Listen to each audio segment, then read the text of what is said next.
আসসালামু আলাইকুম স্যার। ইসলাম, শুনতে পাচ্ছ আমাকে?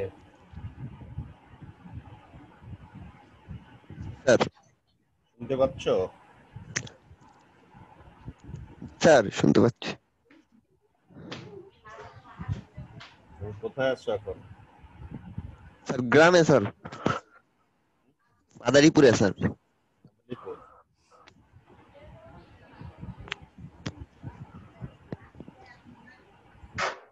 পড়াশোনা কেমন চলতেছে তোমার?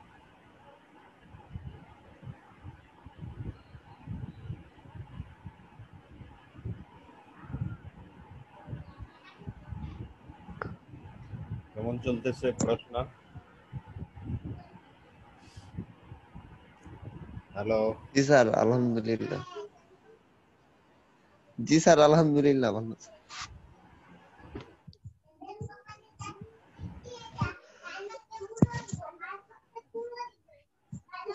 কলেজ স্কুলে গেলে কিন্তু নানান ধরনের পরীক্ষা হবে, এই জন্য প্রিপারেশন নিতে থাকো। তোমাদের প্রি টেস্টের সিলেবাস জানো অ্যাকাউন্টিং এ? না স্যার। সিলেবাস বইতে যেটা লেখা আছে প্রথম চারটা অধ্যায়। সিলেবাস বইতে লেখা আছে প্রথম চারটা অধ্যায় লেখা আছে। চারটা অধ্যায় স্যার। এর মধ্যে আমি আলোচনা করছিলাম প্রথমে প্রথম অধ্যায়, আর এখন আলোচনা করতেছি তৃতীয় অধ্যায়। তৃতীয় অধ্যায়ে নগদ প্রবাহ বিবরণী। নগদ প্রবাহ বিবরণী তোমার কোনো ধারণা থাকলে বলো।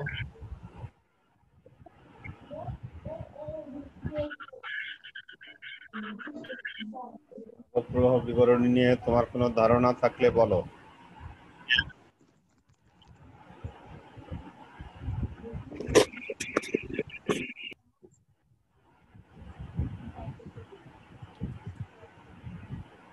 কোনো ধারণা আছে?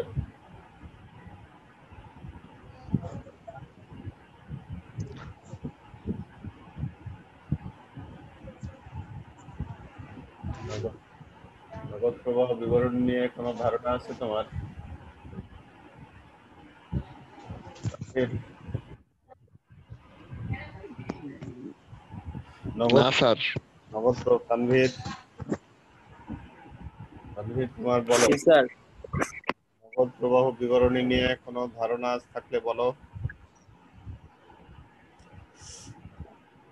নগদ প্রবাহ বিবরণী হলো স্যার ব্যবসায়ের সকল ধরনের স্যার নগদ আগমন এবং নির্গমন। এ কি করা হয়? নির্গমনের স্যার হিসেব করা হয়। হিসাব করা হয়। জি স্যার। স্যার এই বিবরণী স্যার তিন ধরনের হতে পারে স্যার। পরিচালন কার্যক্রম থেকে নগদ প্রবাহ, তারপর স্যার বিনিয়োগ কার্যক্রম থেকে নগদ প্রবাহ, আর্থিক কার্যক্রম থেকে নগদ প্রবাহ, এখানে অর্থায়ন কার্যক্রম। এখানে কাজটা কি? এই যে 3 পয়েন্ট থেকে বললা, 3 দৃষ্টিকোণ থেকে নগদ প্রবাহ নির্ণয় করা হয়, এখানে কার্যক্রমটা কি? স্যার নগদ নগদ আগমন ও নির্গমন গুলো হিসাব নিকাশ করা স্যার। প্রত্যক্ষ পদ্ধতিতে এখানে দুইটা পদ্ধতি আছে নগদ প্রবাহ বিবরণী নির্ণয়ের। প্রত্যক্ষ পদ্ধতিতে শুধু চিন্তা করা হবে টাকা। স্যার প্রত্যক্ষ দুইটা পদ্ধতি আছে নগদ প্রবাহ বিবরণী নির্ণয়ের। সেখানে চিন্তা জি করা স্যার। হবে যদি টাকা আসে তাহলে টাকা বাড়বে, টাকা চলে গেলে টাকা কমে যাবে। এর উপরে তোমার একটা ফলাফল নির্ণয় করা হবে। তোমার আসলো ৮০,০০০, গেল ৬০,০০০, তখন এই দুইটা মিলে কি ফলাফল হবে? আসলো ৮০,০০০, স্যার নগদ প্রবাহ আসলো ৮০,০০০, গেল তোমার ৬০,০০০। ৬০,০০০। তাহলে এটার নিট ফলাফল কি? নিট নগদ প্রবাহ স্যার হলো ২০,০০০। বৃদ্ধি পাবে। ২০,০০০ কি হ্রাস পাবে না বৃদ্ধি পাবে? বৃদ্ধি পাবে স্যার। এখন সাদ সাদ শুনতেছো? Yes sir. জি স্যার। নগদ প্রবাহ বিবরণী পরোক্ষ পদ্ধতির বিষয়টা কি বলো তো?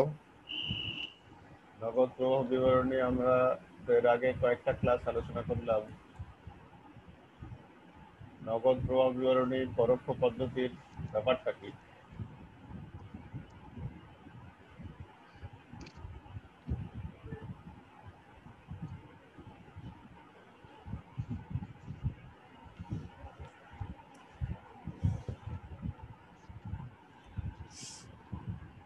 নগদ প্রবাহ বিবরণী পরোক্ষ পদ্ধতির ব্যাপারটা কি? সাদ, স্যার পরোক্ষ। জি স্যার। Hello sir. পরোক্ষ পদ্ধতিতে নগদ প্রবাহ বিবরণীর বিষয়টা কি আলোচনা করছিলাম আমরা, যে কত 3টা ক্লাস হয়েছে, সেখানে কি আলোচনা করছিলাম?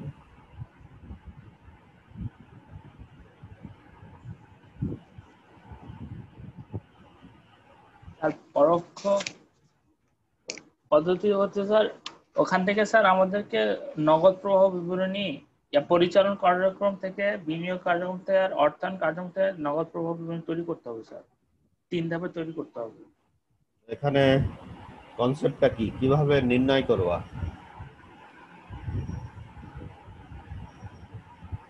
কোনটা যোগ? স্যার নিট মুনাফা থাকবে স্যার ওখান থেকে। স্যার নিট মুনাফা থাকবে ওখান থেকে স্যার, এই যে পরিচালন কার্যক্রম, বিনিয়োগ কার্যক্রম আর স্যার হচ্ছে স্যার ওই অর্থায়ন কার্যক্রম থেকে স্যার যেসব নগদ প্রবাহ আসবে আর যাবে ওগুলো স্যার যোগ বিয়োগ করে দেখাতে হবে স্যার। পরোক্ষ পদ্ধতিতে আসা যাওয়া ব্যাপারটা পরিচালন পদ্ধতিতে ডাইরেক্ট বিবেচনায় আসে না। পরোক্ষ পদ্ধতির ব্যাপার আলাদা। যখন অর্থায়ন কার্যক্রম থেকে নগদ প্রবাহ চিন্তা করবা, তখন টাকা আসা যাওয়ার ব্যাপার চিন্তা হবে। বিনিয়োগ কার্যক্রম থেকে চিন্তা করবা, তখনও আসা যাওয়ার ব্যাপার চিন্তা হবে। কিন্তু পরিচালন কার্যক্রম থেকে যখন চিন্তা করবা, তখন চিন্তাটা অন্যভাবে আসে। সেই চিন্তাটা কিভাবে আসে?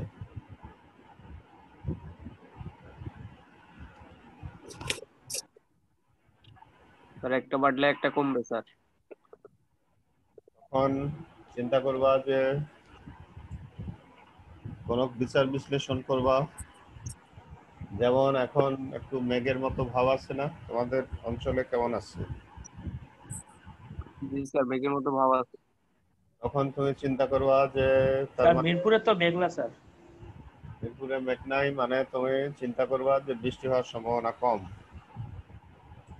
কিন্তু কেরানীগঞ্জে মেঘ আছে, ওরা চিন্তা করবে যে ওদের বৃষ্টি হওয়ার সম্ভাবনা আছে। আবার এদিকে যে কলেজের ভিতরে একটা হালকা মেঘের একটা ভাব আছে, তাহলে চিন্তা করবা যে বৃষ্টি হওয়ার সম্ভাবনা আছে। ঠিক তেমন ওখানে লেনদেনগুলো বিশ্লেষণ করতে হবে। মনে করো কোনো জায়গায় পাওনাদার বেড়ে গেল। পাওনাদার কেন বাড়বে?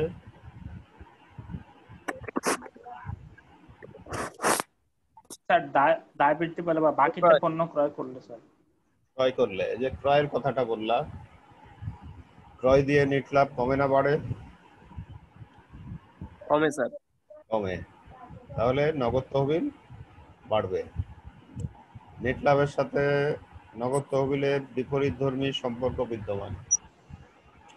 কিছু কিছু ব্যাপারে তোমার বিপরীতধর্মী সম্পর্ক থাকে। তুমি কলেজে বেতন পেমেন্ট করলা, তোমার ক্যাশ কমে গেল, কলেজের ক্যাশ বেড়ে গেল। বেড়ে গেল। কিছু কিছু ব্যাপারে বিপরীতধর্মী সম্পর্ক থাকে। যেমন কোনো কিছু দিয়ে যদি দেখো যে নেট লাভ কমে যাচ্ছে, তাহলে তুমি ধরে নিবা নগদ তহবিল বেড়ে যাবে। আর নগদ তহবিল যেহেতু বেড়ে যাবে, সেহেতু তুমি যোগে চলে যাবা।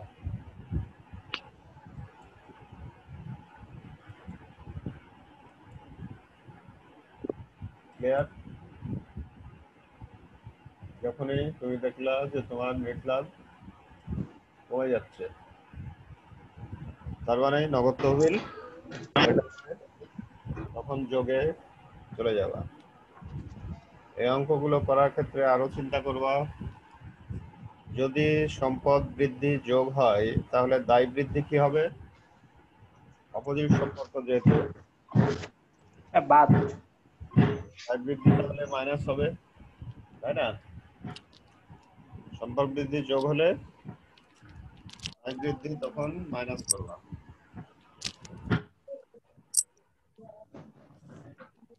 এভাবে অপোজিট কিছু ব্যাপার আছে।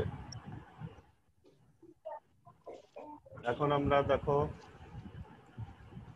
আজকের একটা প্রবলেম নিয়ে আলোচনা করি। দেখতে পাচ্ছ কিছু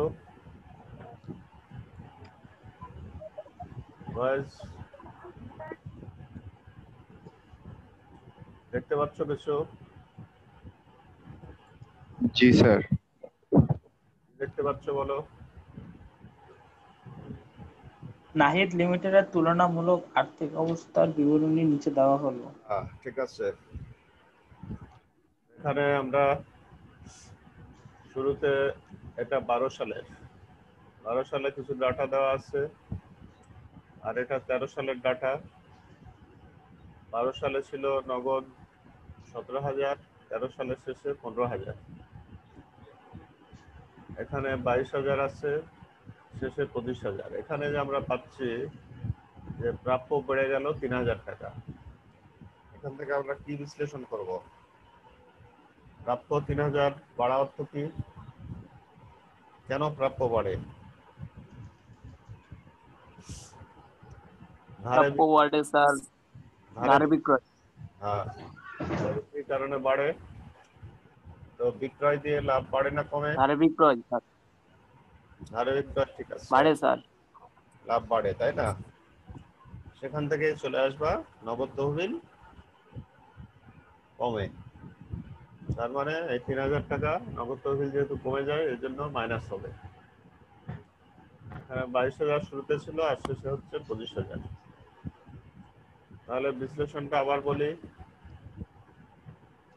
3,000 বেড়ে গেল প্রাপ্য। কেন বাড়বে? ধারে বিক্রির কারণে। ধারে বিক্রয় দিয়ে লাভ বাড়ে না কমে?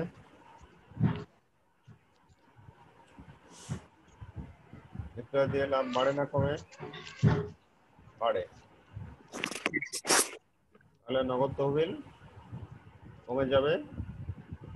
3,000 টাকা পরিচালন কার্যক্রমের নগদ প্রবাহ নির্ণয়ের সময় মাইনাস হবে। বিনিয়োগ শুরুতে ছিল 16,000, শেষে হচ্ছে 20,000। বিনিয়োগ 4,000 কেন বাড়লো? নিশ্চয়ই এটা আসবে বিনিয়োগ কার্যক্রমের মধ্যে। নিশ্চয়ই নতুন বিনিয়োগ করা হয়েছে। নতুন বিনিয়োগ মানে নতুন ভাবে বিনিয়োগ ক্রয় করা হয়েছে। তুমি কোথাও টাকা নিয়োজিত করেছো, তাহলে তোমার ক্যাশ কি হবে? কমে যাবে। কমবে স্যার। তাহলে এটা ডাইরেক্ট ক্যাশ, এটা বিনিয়োগ কার্যক্রমের ক্ষেত্রে ডাইরেক্ট ক্যাশ নিয়ে চিন্তা করবা। এখানে ডাইরেক্ট ক্যাশ নিয়ে কমে গেলে, যেহেতু কমে যাচ্ছে, এজন্য 4,000 মাইনাস হবে। যন্ত্রপাতি শুরুতে ছিল 70,000, সেটা শেষে ছিল 16,000। যন্ত্রপাতি কেন কমে যাবে?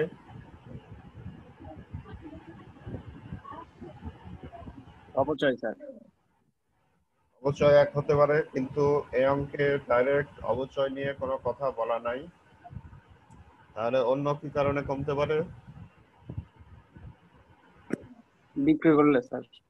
বিক্রি করলে। তো যখন যন্ত্রপাতি বিক্রি করবা তোমার তখন ক্যাশ বাড়বে না কমবে? কমবে স্যার। স্যার ক্যাশ কমবে স্যার। বাড়বে স্যার। বাড়বে। বাড়বে। ও স্যার বিক্রি করলে বাড়বে বাড়বে। যন্ত্রপাতি বিক্রি করলে তোমার ক্যাশ কি হবে? বাড়বে স্যার। বাড়বে। তাহলে যন্ত্রপাতি বিক্রি যোগ হবে। এখানে পুঁজিভূত অবচয় শুরুতে ছিল 10,000, শেষে 14,000, মানে এই বছরে 4,000 টাকা স্থানান্তর হয়েছে এরকম ধরা যায়। 4,000 টাকা স্থানান্তর হয়েছে। এটা টোটালে কোনো কাজ নয় এই অঙ্কের ক্ষেত্রে। প্রদেয় শুরুতে ছিল 10,300, শেষে হয়েছে 14,400। এখানে প্রদেয় কেন বাড়লো? প্রদেয় কেন বেড়েছে? ধারে স্যার ক্রয় স্যার। বাকি ক্রয়ের কারণে। ধারে ক্রয়। এখন ধারে ক্রয়ের কারণে বেড়েছে। তাহলে এই ক্রয় দিয়ে লাভ কমে না বাড়ে?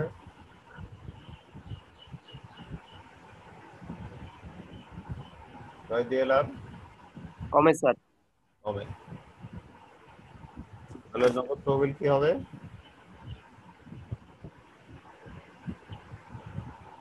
নগদ তহবিল কমবে স্যার। যেহেতু একটু আগেই বললাম যে নেট লাভের সাথে অঙ্কে চিন্তা করতে হবে নগদ তহবিলের বিপরীতধর্মী সম্পর্ক বিদ্যমান। কোনো কিছু দিয়ে নেট লাভ যদি বাড়ে তাহলে নগদ তহবিল কমে যায়। এখানে যেহেতু বলতেছো যে নেট লাভ কমে মানে বলবা নগদ তহবিল কি বলবা?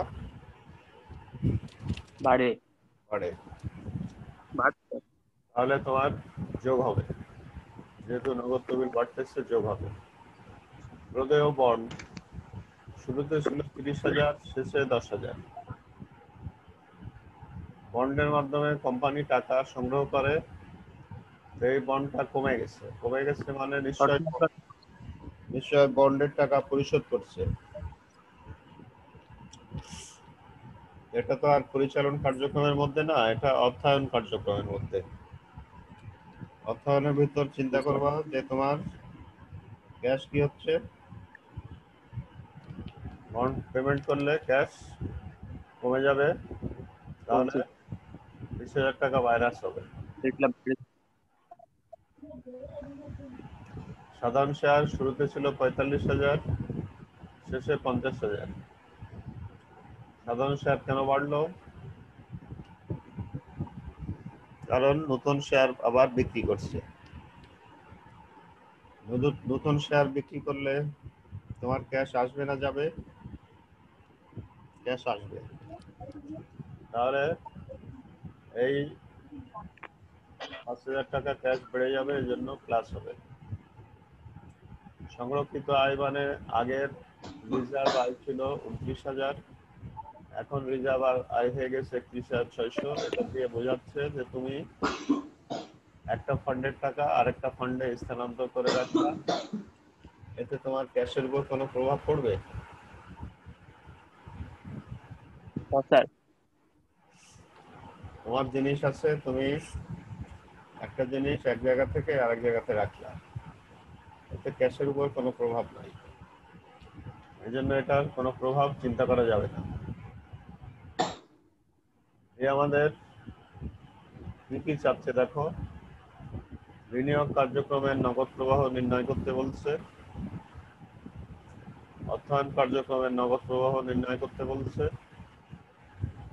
আর নগদ প্রবাহ বিবরণী প্রস্তুত করতে বলছে। তারপরে আমরা বয়ের উত্তরে এসে কিছুক্ষণ আগে যেটা আলোচনা করলাম, বিনিয়োগ কার্যক্রমের নগদ প্রবাহ নিম্নরূপ লিখে বিনিয়োগ বৃদ্ধি পেয়েছিল, মানে নতুন ভাবে কোথাও টাকা নিয়োজিত করছে, তাহলে তোমার ক্যাশ কমবে না বাড়বে? কমবে স্যার। ক্যাশ কমবে, এই জন্য মাইনাস। এই মাইনাসের জন্য আমরা ব্র্যাকেট চিহ্ন ব্যবহার করেছি। যন্ত্রপাতি বিক্রি করছে 10,000 টাকা, যন্ত্রপাতি বিক্রি করলে তোমার ক্যাশ কমবে না বাড়বে? বাড়বে স্যার। এই জন্য 10,000 টাকা প্লাসে, এখন প্লাস 10,000 আর মাইনাস 4,000 নেট ফলাফল কি দাঁড়াচ্ছে? 6,000 টাকা স্যার। 6,000 টাকা প্লাস, মানে বিনিয়োগ কার্যক্রম থেকে তোমার 6,000 টাকা বেড়েছে।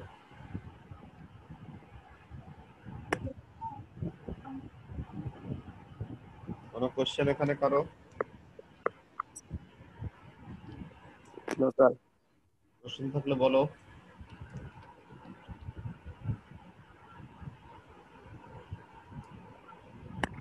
কোশ্চেন নাই স্যার।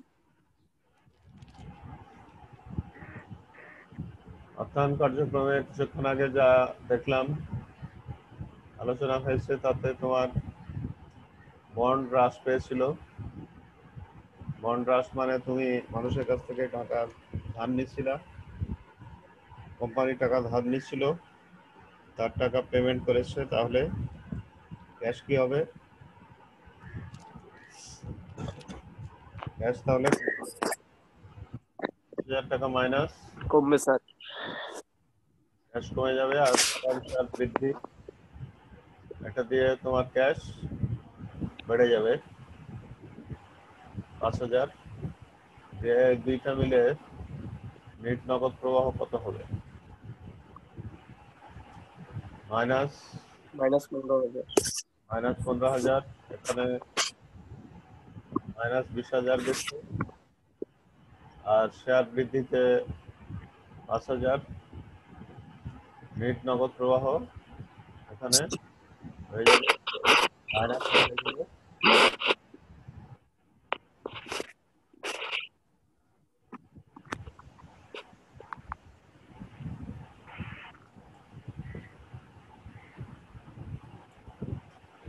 মাইনাসে হয়ে যাবে তোমার 15,000। এরপরে আমরা গয়ের জন্য নগদ প্রবাহ বিবরণী তৈরি করতেছি। সেখানে সব কার্যক্রমের নগদ প্রবাহ আসবে। বিনিয়োগ কার্যক্রম থেকে একটু আগে পেলাম 6,000 প্লাস, অর্থায়ন কার্যক্রম থেকে একটু আগে পেলাম -15,000। এই দুইটা ফলাফল যদি সমন্বয় করি তাহলে দাঁড়াচ্ছে -9,000। এরপর পরিচালন কার্যক্রম থেকে কি দেখা যাচ্ছে? প্রাপ্য বৃদ্ধি পাইছিল। কিছুক্ষণ আগে আলোচনা হলো যে ধারে বিক্রির কারণে প্রাপ্য বৃদ্ধি পাই।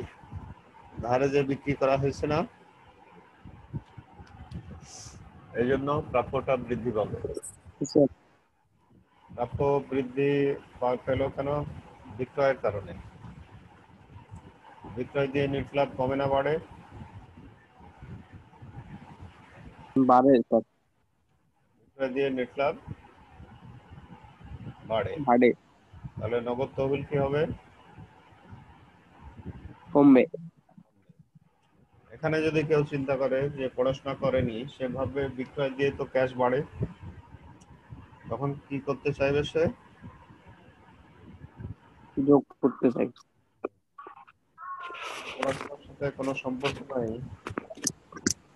সে উপস্থিত বুদ্ধিতে তখন কাজ করবে, তখন তার এটা হবে না। প্রাপ্য বৃদ্ধি পায় ধারে বিক্রয়ের কারণে। ধারে বিক্রি করলে লাভ বাড়ে, তাহলে নগদ তহবিল কমে যাবে। এই অঙ্ক করার সময় আরেকটা জিনিসও চিন্তা করতে পারো, এটা তো সম্পদ বৃদ্ধি যদি মাইনাস হয় তাহলে দায় বৃদ্ধি হবে প্লাস। এটা একটা উপস্থিত বুদ্ধিতে চিন্তা করতে পারো। রোধেয় বৃদ্ধি পেয়েছে কেন? নগদ প্রদেয় বৃদ্ধি পেয়েছে ক্রয়ের কারণে। ক্রয় দিয়ে লাভ কমে না বাড়ে?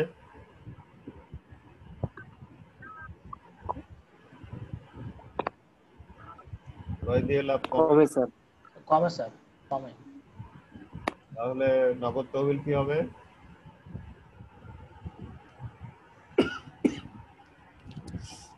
ক্রয় দিয়ে লাভ কমে, স্যার নগদ তহবিল স্যার তখনই তুমি চলে যাবে কমবে স্যার, নগদ তহবিল কমবে। সম্পূর্ণ বিপরীত ধর্মী সম্পর্ক, বুঝছো? Yes, net sir. লাভ আর নগদ তহবিলের বারবারই বলতেছি বিপরীত ধর্মী সম্পর্ক। বিপরীত ধর্মী মানে যদি নেট লাভ বাড়ে তাহলে নগদ তহবিল কমবে, এ কথা বলবা। তাহলে এখানে যে পড়াশোনা করেনি সে বলবে যে এটা ক্রয়, ক্রয় দিয়ে ক্যাশ কমে যাবে, অতএব মাইনাস করব। যে পড়াশোনা করে না সে এখানে মাইনাস করতে চাইবে। কিন্তু বিপরীত ধর্মী সম্পর্কের কারণে ক্রয় দিয়ে নেট লাভ কমে, তাহলেই বলতে হবে নগদ তহবিল বাড়ে। এই জন্য প্লাস হচ্ছে 4100। যে এই দুইটা যদি সমন্বয় করো তাহলে তার ফলাফল কি, প্লাস হবে না মাইনাস হবে? 3000 আর 4100 সমন্বয় করলে তার ফলাফল প্লাস হবে না মাইনাস হবে? কি হবে? Plus sir. প্লাস 1100। তাহলে উপরে ছিল মাইনাস 9000, আর এই 1100 যদি আবার সমন্বয় করো তাহলে কি হবে? মাইনাস 7900। মাইনাসটা বড় না? মাইনাসটা তো বড় নাকি? মাইনাস 7900 বললাম। এগুলো এই মাইনাস 7900 হচ্ছে চলতি বছরের কার্যক্রম থেকে তার নগদ প্রবাহ বা ক্যাশ সে মাইনাসে আছে। অন্যদিকে তার শুরুতে নগদ ছিল 17000 টাকা। এইটা আবার যখন 7900 সাথে সমন্বয় করবা তখন প্লাসে চলে আসবে সমাপনী নগদ 9100 টাকা। 7900 মাইনাসে আছে আর প্লাসে হচ্ছে 17000। আর এখন তাহলে সমন্বয় করলে তোমার কি হয়ে যাচ্ছে? সমাপনী নগদ হয়ে যাচ্ছে 9100। এখন তোমাদের কোশ্চেন গুলো বলো ফ্র্যাঙ্কলি, কোথায় কি কোশ্চেন আছে, কোথায় কি আর প্রশ্ন আছে? কোশ্চেনে কি বলা থাকবে যে এই পদ্ধতিতে নগদ তহবিল, সরি, পরিচালনা নগদ তহবিল বের করো স্যার, নগদ প্রবাহ বিবরণী, সরি স্যার। যখনই নেট লাভ থাকবে কোনো অঙ্কে তখনই মনে করবা এটা পরোক্ষ পদ্ধতির নগদ প্রবাহ। পরোক্ষ পদ্ধতির নগদ প্রবাহ মানেই আমরা এখন যে পদ্ধতিতে অঙ্কটা করতেছি এটাকেই বলে পরোক্ষ পদ্ধতির নগদ প্রবাহ।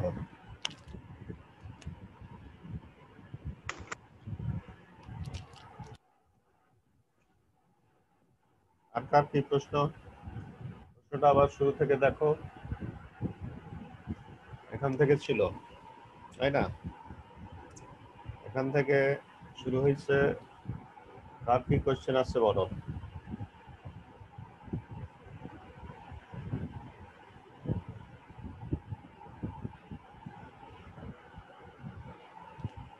হ্যালো,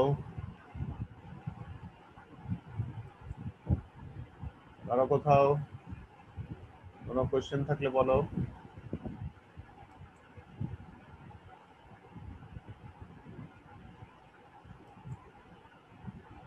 তানজিম,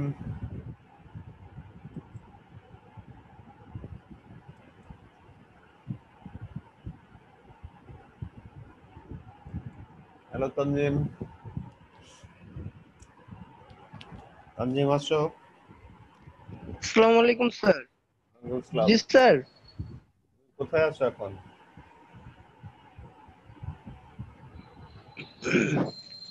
স্যার ঢাকাতে স্যার। তাই এখন এই যে কি দেখতে পাচ্ছ, ঢাকাতে স্যার। এটা একটু বিশ্লেষণ করো দেখি, আলোচনা করো আমি যেভাবে আলোচনা করলাম এতক্ষণ।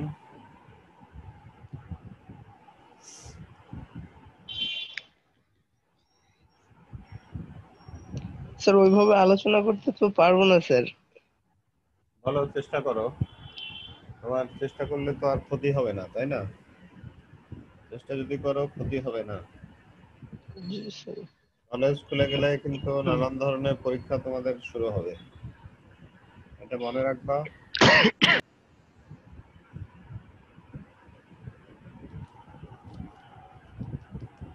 এটা 12 সালের তথ্য আর এটা 13 সালের তথ্য, তাহলে এখান থেকে একটু আলোচনা করো।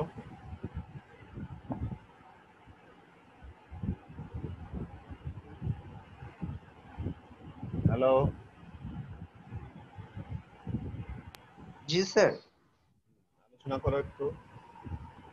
একটা 12 সালে আছে আর একটা 13 সালের।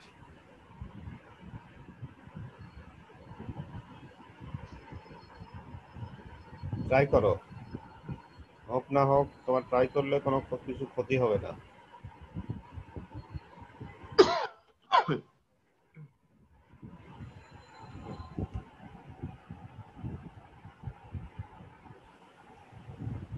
ট্রাই করো খালি, তাই বলতেছি। জি স্যার, ট্রাই করছি স্যার।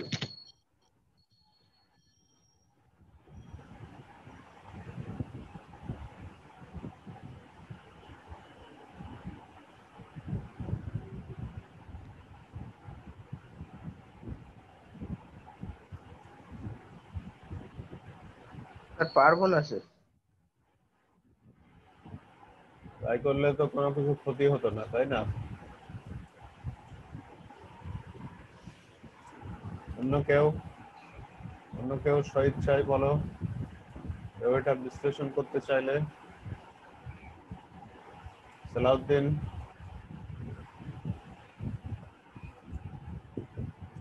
হ্যালো সালাউদ্দিন, সালাউদ্দিন শুনতে পাচ্ছ?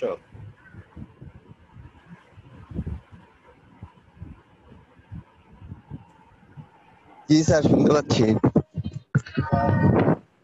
স্ক্রিনে এখন কি দেখতে পাচ্ছ? এটা একটু এতক্ষণ আমি যেভাবে আলোচনা করলাম ঠিক একইভাবে তুমি একটু আলোচনা করার চেষ্টা করো তো।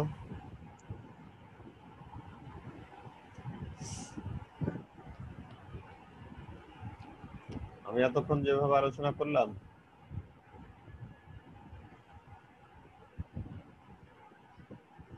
এভাবে একটু চেষ্টা করো দেখি।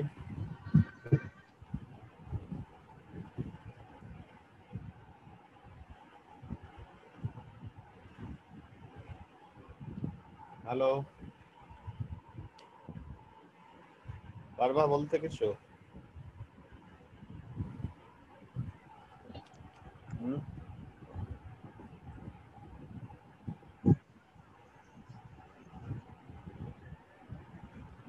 কিছু বলতে পারবা?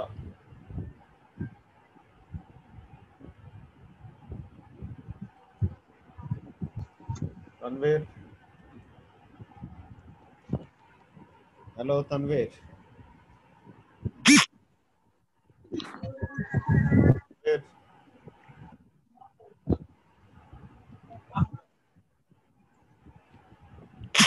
তানভীর,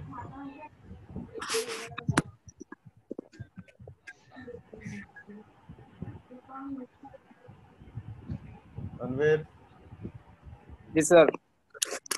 এই যে স্ক্রিনে কিছু দেখতে পাচ্ছ?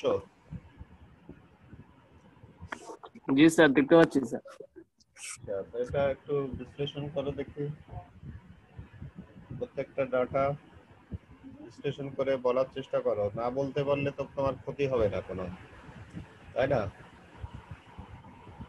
জি স্যার। জি, এখানে স্যার প্রাপ্য হিসাব স্যার বছরের প্রথমে ছিল স্যার 22,000 টাকা, পরবর্তীতে হয়েছে 25,000 টাকা স্যার। এখানে 3,000 টাকা বৃদ্ধি পাইছে স্যার প্রাপ্য হিসাব। আহ, এটা বিয়োগ হবে স্যার। কারণ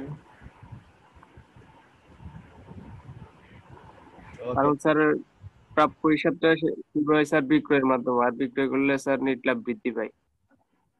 ফলে নগদ তহবিল নগদ তহবিল কমবে স্যার। এই জন্য এটা 3000 বিয়োগে বললা। জি স্যার। নেক্সট। জি স্যার। নেক্সট। তারপরে স্যার বিনিয়োগ স্যার, এটা স্যার বিনিয়োগ কার্যক্রম স্যার। এখানে স্যার 16,000 ছিল প্রথমে, পরে স্যার 20,000 হয়েছে, 4,000 টাকা বৃদ্ধি পাইছে স্যার।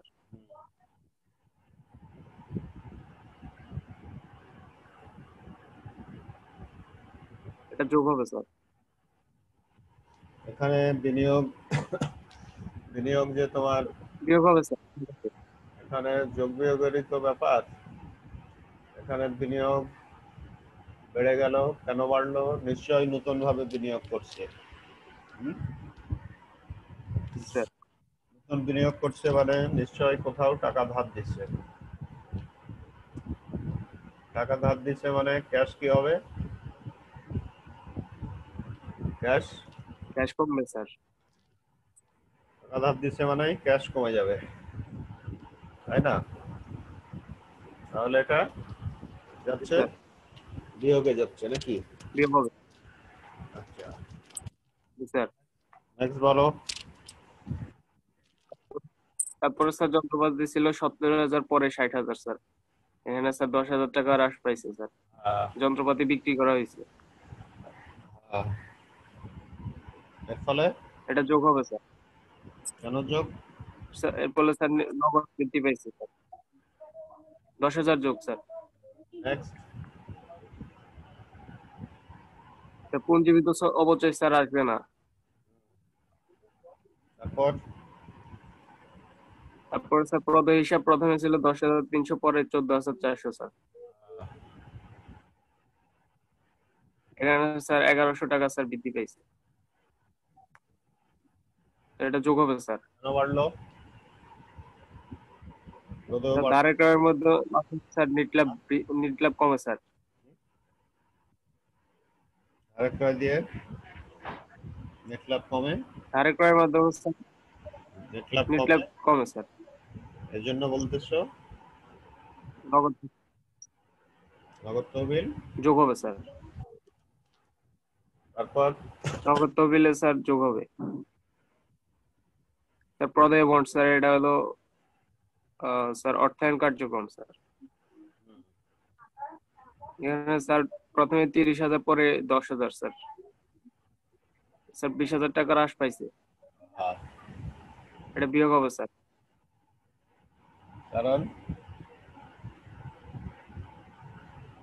স্যার এখানে প্রদেয় বন্ড স্যার এখানে পরিশোধ করা হয়েছে স্যার, প্রদেয় বন্ড।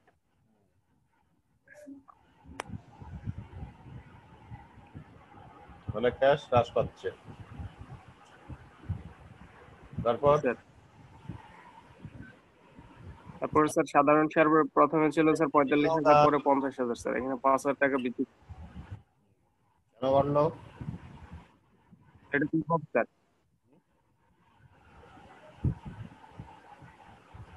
সাধারণ শেয়ার বাড়ার কারণ শেয়ার বিক্রি করা হয়েছে স্যার। এখানে 5,000 টাকা স্যার যোগ হবে।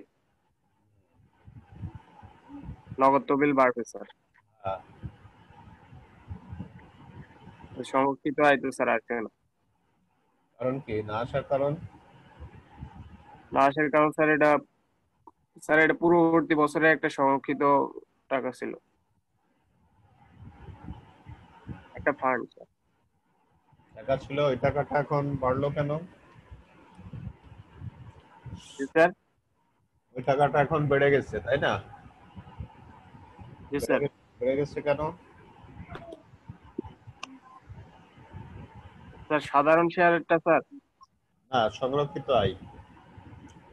সংরক্ষিত আয় স্যার এটা তো আসবে না স্যার। আসবে না বুঝলাম, তো তোমার তো কারণ জানতে হবে যে কেন আসবে না, তাই না? স্যার স্যার এটা তো স্যার পূর্ববর্তী বছরে একটা সংরক্ষিত টাকা স্যার। এখানে তো নগদ আন্তঃপ্রবাহ বহিঃপ্রবাহের কোনো স্যার ইয়ে নেই। এখানে ব্যাপারটা হচ্ছে তুমি বাসার একটা জিনিস এক জায়গা থেকে নিয়ে অন্য জায়গায় রাখলা, তাহলে তোমার ক্যাশ কি কমবে? না স্যার। তোমার তো আগে যা কেনার সময় যা ঘটার ঘটে গেছে, এখন একটা জিনিস নিয়ে এক জায়গা থেকে নিয়ে আরেক জায়গায় রাখলা, এতে তোমার ক্যাশের উপর কোনো প্রভাব নাই, তাই না? এখন এইভাবেই সবাই চেষ্টা চালাবা, তাই না? চেষ্টা চালাতে চালাতেই হয়ে যাবে। চ্যাপ্টার যেহেতু নতুন, চেষ্টা করবা, এরপর আস্তে আস্তে হবে, সবকিছু ঠিক হবে। আর কারো কোনো প্রশ্ন থাকলে বলো।